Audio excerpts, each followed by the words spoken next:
Joy, are you okay? I'm sorry, Gabriel.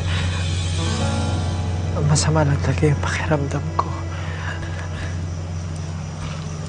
Joy, please. What happened? I know you're not okay. Tell me, please. I'm your friend. You don't look okay.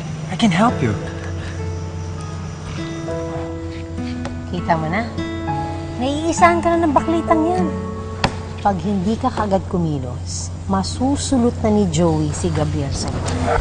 Ay, walang hiya talaga yung baklang yan. Manda siya sa akin.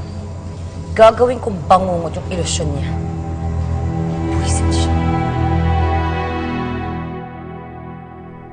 Dear Ate April, hindi na siguro malalaman ni Gabriel kung sino talaga ako. Hindi na dapat.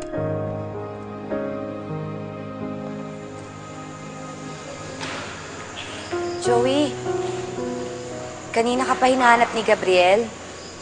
Nagsiselos na nga ako eh. Kasi panay yung banggit niya ng pangalan mo.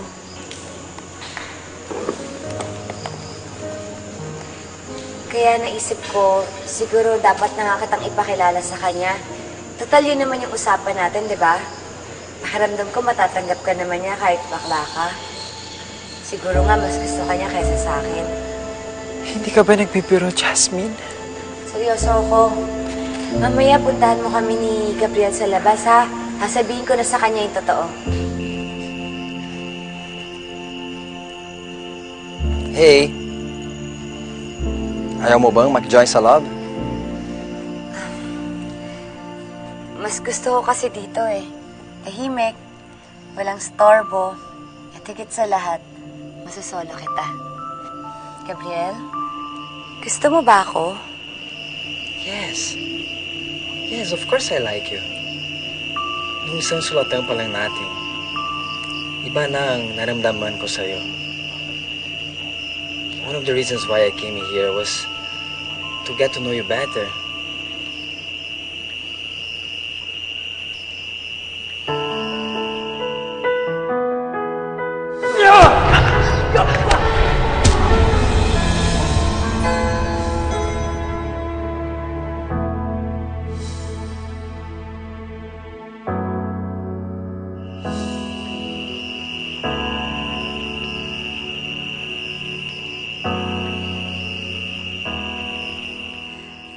Gabriel, susulitin ko ang pagpunta mo dito sa Pilipinas. Hindi mo lang ako basta makikilala. Ibibigay ko din ang lahat ng gusto mo.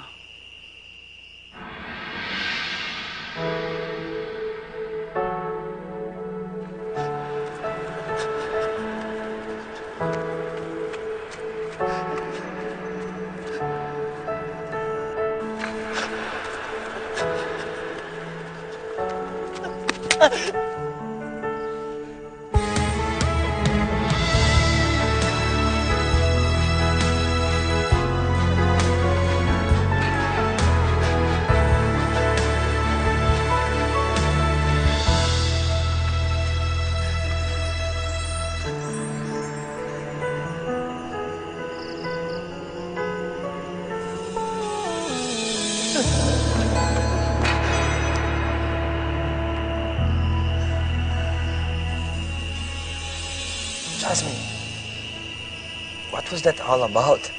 Bakit mo ako hinalikan?